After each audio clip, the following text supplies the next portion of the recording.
Is now the time for you to hurry up and sell your house before it's too late? Because the fundamentals of the economy, of the banking system, of the housing market, and of the consumer are changing very quickly. And the housing market is a lagging indicator of those changes, which is why it's typically the last domino to fall in terms of values. If you're new to the channel, welcome aboard. My name is Chris Igo. If you're a returning viewer, I appreciate your participation in our journey. If you've been watching for a while, you know that I'm committed to telling you the truth about what's happening in each market within Florida, and I will continue to do so.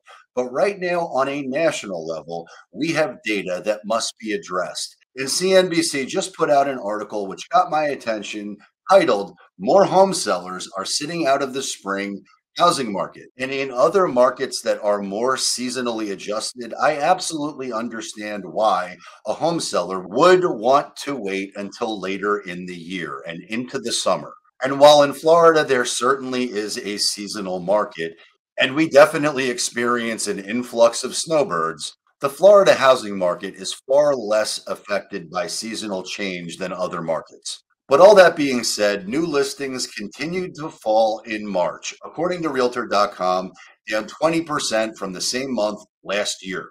The amount of homes for sale is 60% higher than the start of last spring, which is a function of homes sitting on the market for a significantly longer period of time. And while in Q1 mortgage rates have dropped slightly due to the stress in the banking system, they are once again on the uptick and moving higher.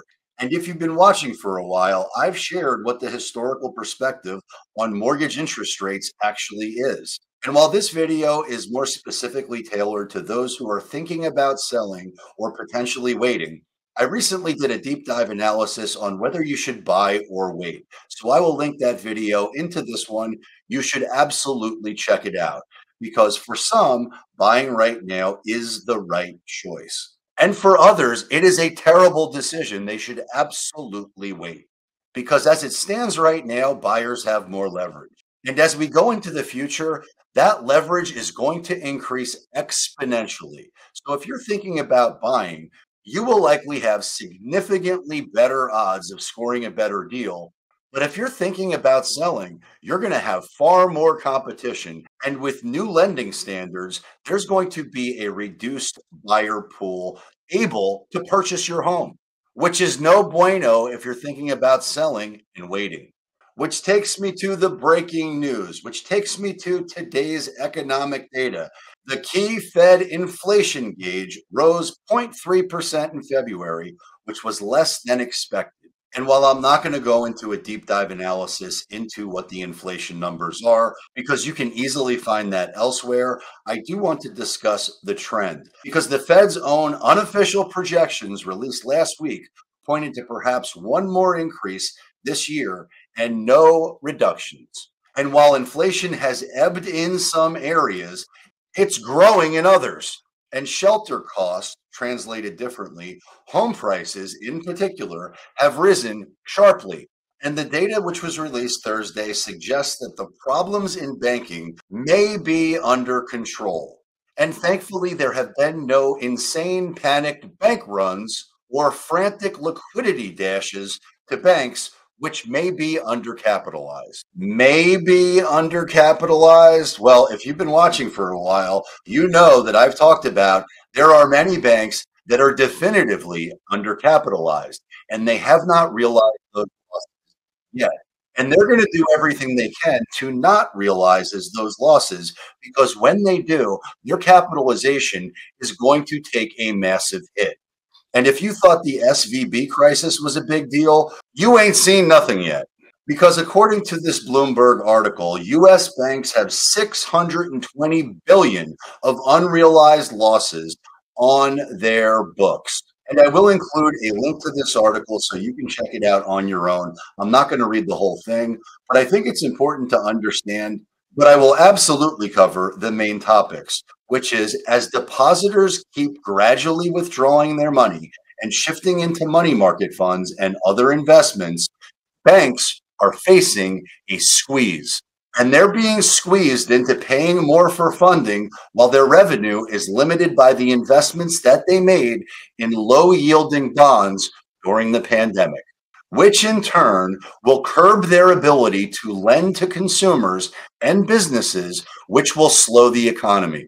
And losses on bonds are at risk whenever rates go up. All the cash that the Fed and the government pushed into the economy quickly found its way into the banking system, which gave lenders trillions of dollars to invest, which translated into a high percentage of customers' deposits being bigger than the US deposit insurance limits.